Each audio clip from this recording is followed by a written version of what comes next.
Tom, are you there? Yeah, I'm here, Mark. How are you?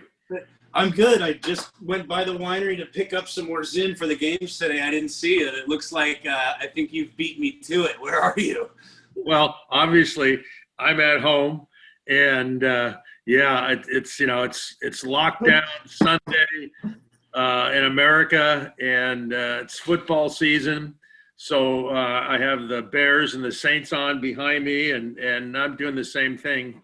I got some Zinfandel and some cheeses and salumi from the deli, and I'm having a nice day. It sounds right along the same lines as what I got going on, except I actually called you up because I wanted to taunt you with I've got a new idea for some game day Zinfandel nachos. So I thought that I could kind of throw it together while we chatted up a bit. And then, I've got a couple questions about some of the ZINs I'm drinking, and let's talk it up. It'd be kind of fun. Yeah, I think it will be fun. Well, look, so I was at the deli a little bit earlier. I beat you there and stocked up on some ZINs. But as you know, I love cheese and I love salumi. And so for a little game day, and I'll try to put this up to the camera here. I'll show you. And I had a little help from Kara. She helped put this little platter together. But so here, if I can hold. I know Kara was involved because there's flowers on that platter. That. There's. I would have not taken the time to go out to the garden and pick the flowers. But so today I picked, and this is, I know, everyone's favorite at the winery. This is an extra age Gouda. It's just so great with Zinfandels and so much flavor to it. And then here, if I hold this right, and then of course this is our own house cured salumi. This is our sopressata.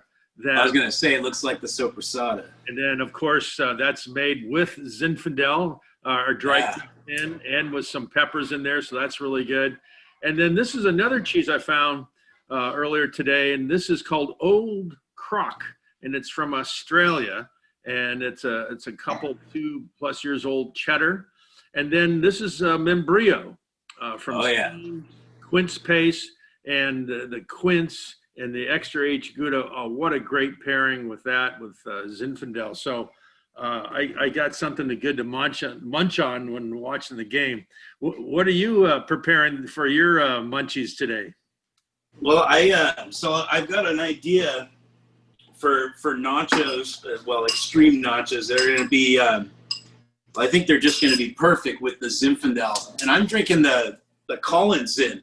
I actually picked up a few different. I've got the Amador or Ramazzotti, but I was really most interested to try kind of the new kid on the block, which is the Collins. And one of our ancient vine Zins that we do right here just north of St. Helena. So I figured with a home cook original idea for St. Helena, on the stove, let's have a wine that goes with it. So that, nachos for me, there's nothing like that for game time. And of course you can just munch on it throughout and pass them around. But, this is going to have a couple of elements that I don't think some other people might have done. So I wanted to, like I said, run it by you and see what you thought. And then unfortunately, we're both on lockdown. I can't bring it over. I'm going to have to taunt you. But if it does win over here with the taste test, then I'm going to do a big batch for the games coming up later too. So I've got, first, I was down at the market and I got some real nice skirt steak and just sliced it up. But I've had it soaking in the Zinfandel for a while. Earlier, I just I cooked up some bacon, but left it, a little bit underdone so it's not too crispy. And then the pan with the fat left in it is where the meat's gonna go. And I think as I get this just starting to cook, I've also got a jalapeno, and this is giant. I don't know if you can even tell from the screen, but this is like the biggest jalapeno I've seen in my entire life. And I've got it right over the open fire. So I'm charring the outside of that. And then I've got some limes right on there as well. And then that one's getting away from me. Hold on. And then up front, some green onions, also getting a little bit of char on them. So these are going to be some of the sort of more unusual surprise ingredients that are going to come together in this. So on that cheese plate, have you started eating any of those yet? Because I know that the aged Gouda and the Membrillo for me, I've used a lot of times in our wine and food pairing stuff. But one of my there we go. One of my favorite combinations was Zinfandel. You're right. The quince paste, that little bit of sweetness with the saltiness from the Gouda, and just this two great textures together. And then to wash that down with a big slug of Zinfandel. Nice. Yeah, I can see why that's so popular in your food and wine pairings. It really is a great combination. And the wine that I'm having now to start with for the game, this is the Schoolhouse Creek Zinfandel. This is one of our newer Zinfandels.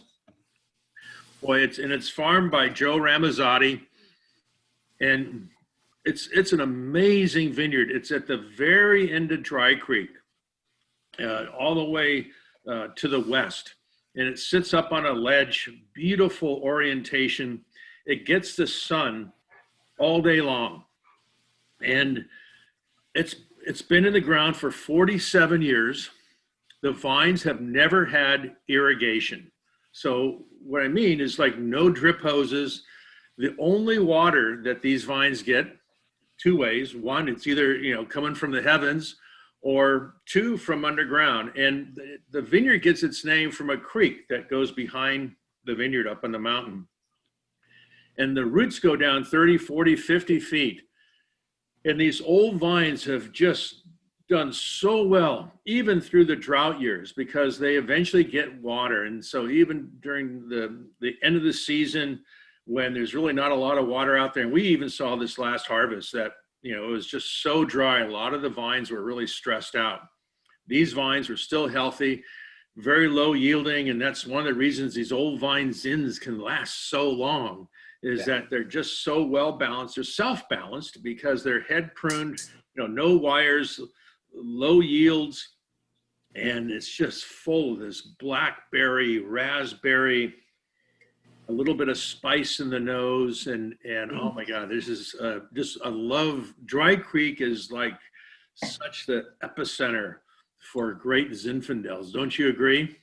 Yeah, I tell people a lot of times, I say, Dry Creek is just, and not just so stereotypically Dry Creek. A lot of our ZINs are, including that, of course, the Ramazzotti Vineyard designate itself, and the Mounts Vineyard too.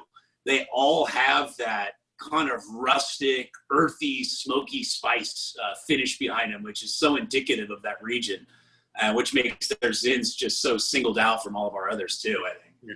I don't know if I messed up, but this is live Zooming, but did I hold up the right label? I think I held up the Collins. This is, well, I got so many. Thank God for editing here, but this is the one, Schoolhouse Creek, and wanted to make sure I had the right label up.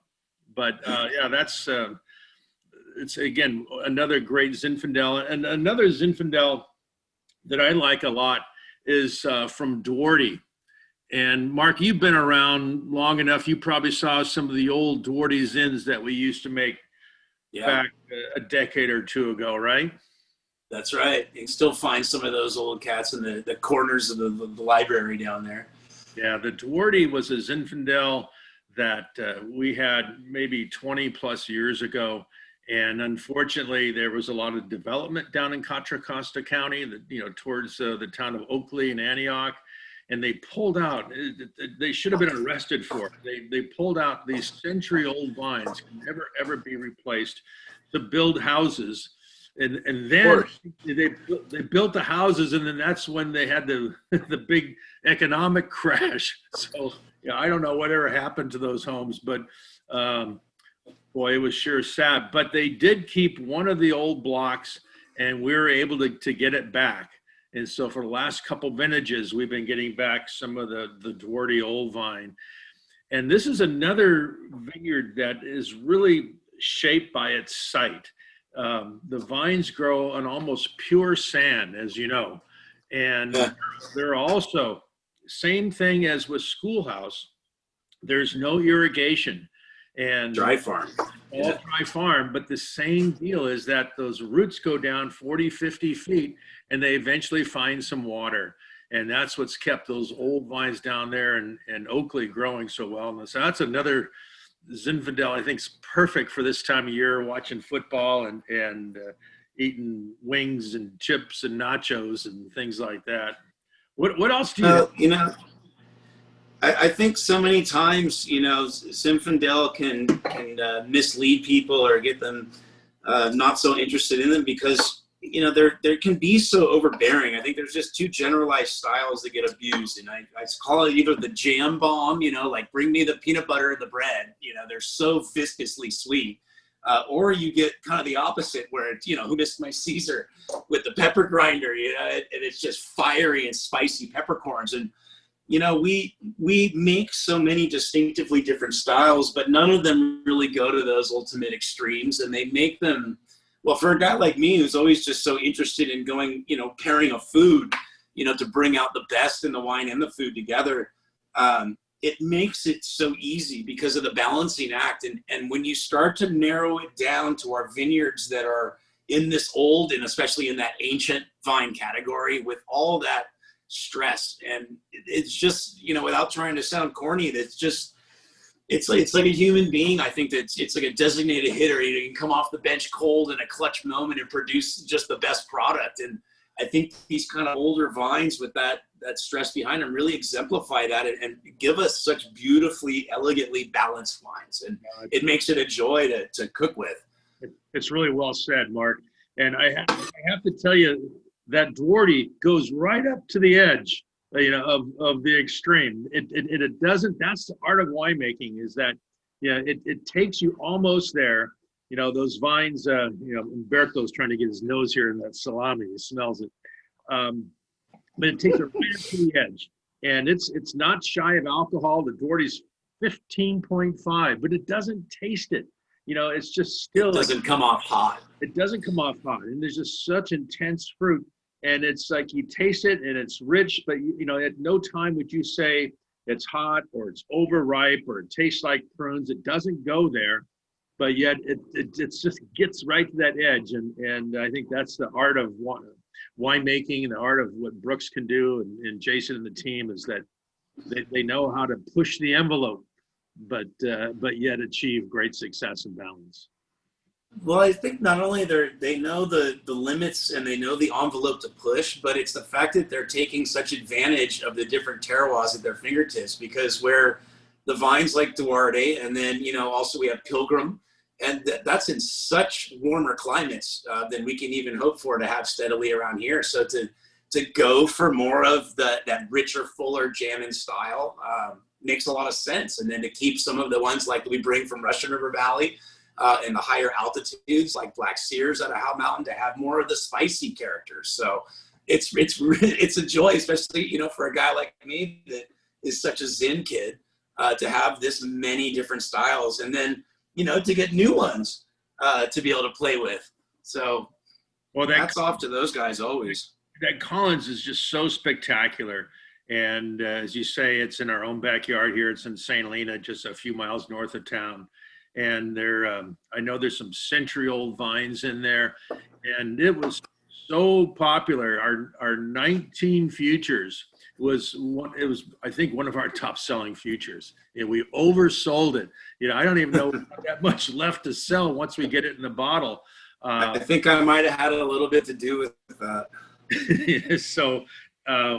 You know, I know we're having our virtual barrel tasting party, and I couldn't even re-release any of that because there's just none left to re-release of the 19. But the good news is that, you know, we have the 18. So this is the one from 18. So that we can buy, you know, and enjoy. So I'd certainly recommend that as well. How's your nachos coming along there? You know, I think I'm ready to pile it all together. So it's just a couple of, you know, things to get pre-prepared. But, you know, let me put up my prep board. So I've got over here, the charred and sliced jalapeno. And, you know, the reason why I thought about charring this is because, you know, we were just talking about the worlds of sweetness and spice that Zinfandels exemplify. So when you char anything, when you see that happen, you're caramelizing, you know, that's a generalized term. So you're actually bringing the sugars out that weren't apparent before. And so there's a lot of sugars people don't realize, and even things that are spicy. So the jalapeno now has lost a lot of that bite. However, it's still going to have that character because I do want to support some of the spice nature of Zin. I don't want to eliminate it, but to bring some of that body of jam forward. And I've done both of that grilling there on the jalapeno, but also on the green onion. So let me move so I got my trusty iron skillet too. So the one purpose, and I'll just put this out on the couch with me and go right out of this in a little bit. But I'm going to start just, you know, good, thick, crispy chips. I'm going to go with black beans for this recipe. And I like this because, you know, the refries are just a little bit too fatty. There's too much fat going. I don't want to take that kind of zippiness out of the wine. So unlike what I might think about doing with a more tannic wine like Cab or Syrah or something, here I wanted to use these a little bit tamer, but still going to have that body and the starchiness to hold up, of course. Let's see. Next, I've got this. This was some super prime, like I said, skirt steak that I just sliced up. It was soaked at, it's been about, I guess, an hour in that Zinfandel, and then just salt and pepper, because I think with a good piece of meat and a good wine, you don't really need any other flavors. I'm going to layer that in there. Some of the drippings, because this was cooked actually in the bacon fat too. Wow. So some of the juice and the cooked marinade, and then we need more meat always, and no one argues if you put bacon on anything, and especially on nachos like this. So that was like, I think I used 3, big thick cut strips of bacon there. And again, I didn't cook it too much because this is going to go back in the oven. Unlike a lot of nachos, I think a lot of people put in the broiler. I like to do mine in a convection oven because it gets really much more warm throughout, and you can get that throughout all of these ingredients in here. So keeping the bacon a little bit undercooked, I just seared the meat lightly in there so that can still keep cooking without going overboard. And then we've got these charred jalapeno. And I love jalapenos charred. I think they get such a better balance between the sweet and spice when you do that. Mm-hmm. Got my green onions right over the top of that. And then I love salsa verdes. So, salsa verde they make with tomatillos. And I make a good one that has just a little bit of roasted onion in it, and then chopped up tomatillo. And I'm gonna spoon some of this. And always, again, someone may put like, the salsa or whatever last. And that's just gonna cool it off. And I'm trying to make more of a meal here that I can just sit and have the whole thing. I'm glad you mentioned that, because as you were adding that, I go, wait a minute, you should be adding that at the end. But you're right. If it's in the oven with the salsa, then that's really going to get inside the tortillas, right? And because I'm going to do this on a convection oven setting too, so that's got the fan that blows the high heat. It's going to get all in between these chips and heat everything up evenly. And then one of the last ingredients to go on is some queso cotija, or queso fresca, which is a nice dry, slightly salty cheese, and of course going with a salt factor, which has the tendency to bloom out the bright acidities and the real more deeper, richer, fruity tones that can be found in a Zin. And I want to get a really good layer of this because, again, I told you it was nachos, so it's got to have a lot of this fresh cheese. And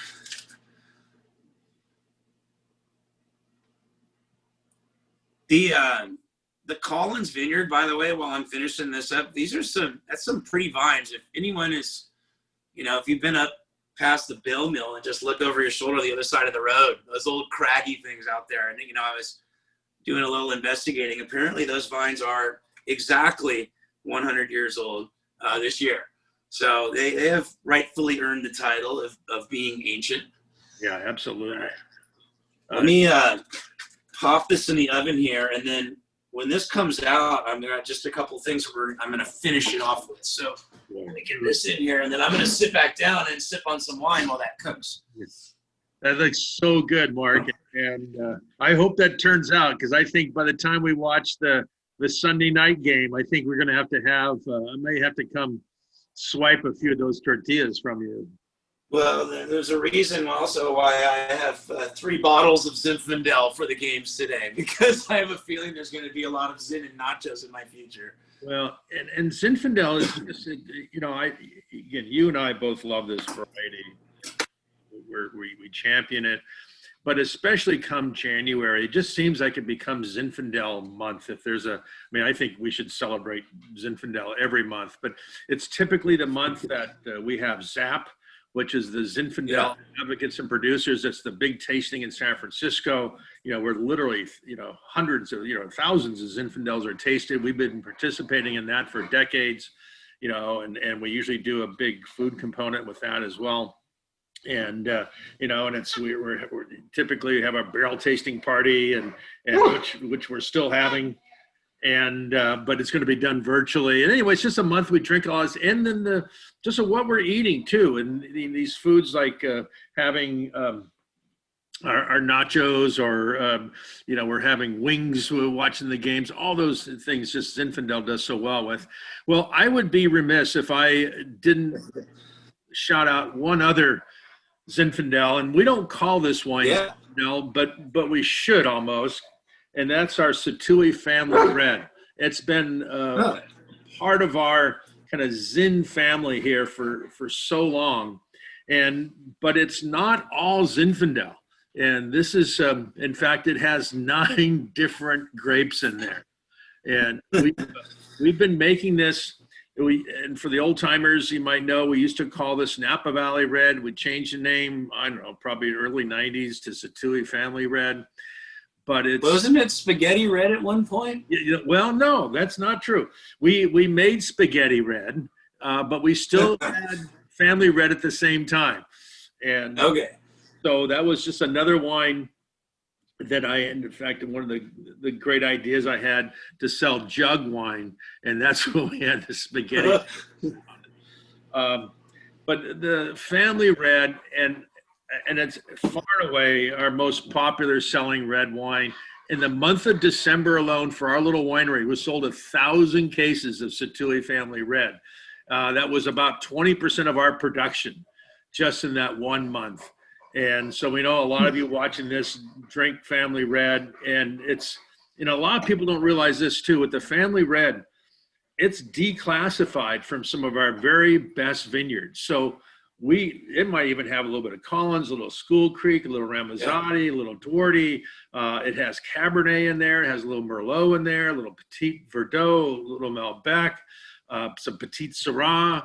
So, and the crafting of that family red to make, I mean, the name doesn't sound fancy. The wine tastes like twice the price.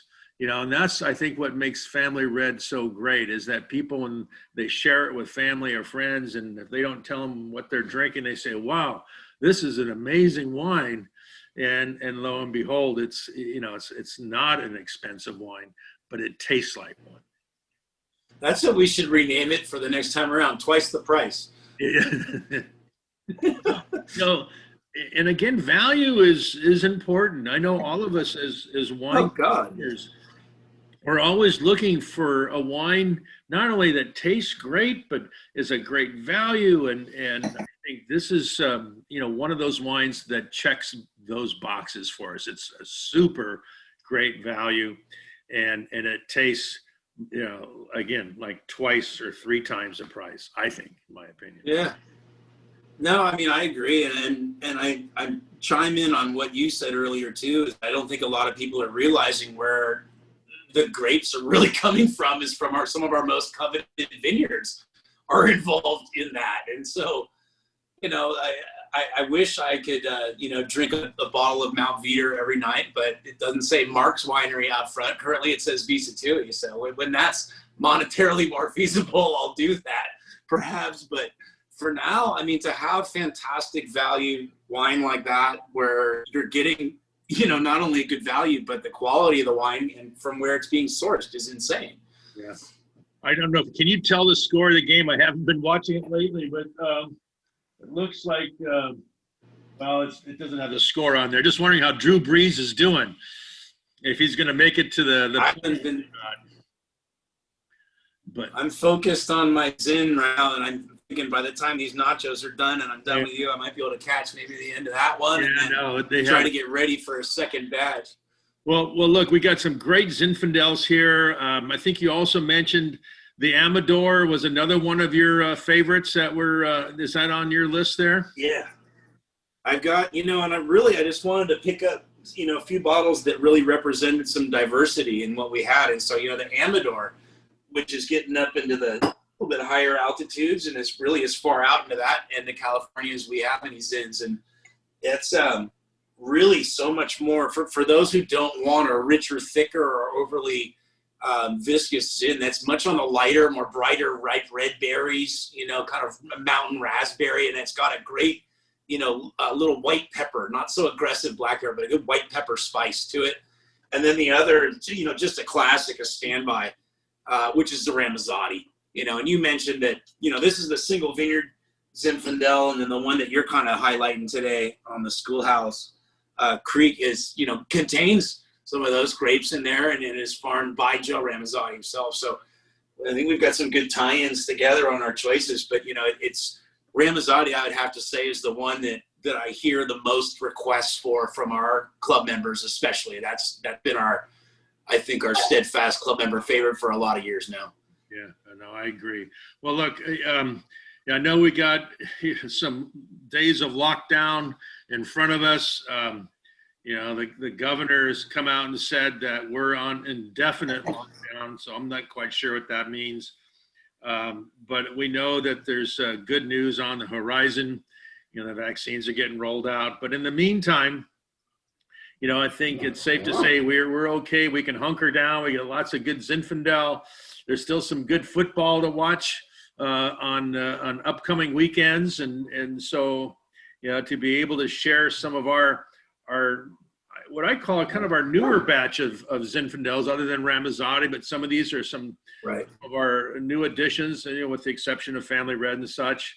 So it's kind of fun to share some of these wines that we've not been showcasing for all that many years, and to share them with everyone, and to get a little bit of a shipping deal and a little bit of a discount deal. We're happy to do that, and hopefully that just makes this time go by a little faster till we get back open and things are getting back to normal. Well, everything at least, you know, gets a little bit easier with Zinfandel. Yeah, that's right. Things do go easier with Zinfandel. Well, Mark, thanks for your wine and food showcasing today. How are those nachos doing down there? Don't thank me yet. I don't think you're going to be thanking me when I bait the hook like this, because something's ready to pull out here. Hold on. Oh, boy. Wow. So, out of the oven, bubbling, gooey on the bottom, even. And that's real warm throughout, too. But I'm going to just finish it off with, I've got my grilled limes, and that's going to go over the whole thing. And so when you grill a lime, what is that doing other than just making it warm? Well, you know, again, it's crazy to think, but even in something that we associate just being acidic, limes have a lot of sugars naturally inside of them. So do all citruses, some more than others, but even the lime does. So bringing those sugars forward, yet still not harming the acidity of it. And what you're doing is actually just transforming some of the bitters into sweetness. Wow. And then here I'm just, you know, top off with some fresh picked cilantro. And looks like, I think, my friend, that's going to have to do it. I don't think I can put anything else on there that makes any more sense. No, I think that's about it. But, you know, with the beef and the bacon and the peppers and the onions and the cheese and the beans, that looks like quite the dish. That's that's going to work not only for this game, but for the next games too. All right, good. Oh, man, that's awesome. Well, thanks for hanging in there with me. Yeah, well, thanks for checking in with me. And you busted me. You know, usually I try to get some work done on Sundays, but I said, nah, this is a football Sunday. Let's drink some Zinfandel and eat some salami and cheese, and you got your nachos. So, Mark, here's to you. Good talking. Cheers, Tom. All right, let's get back to the game. I got my work cut out for me here. Cheers.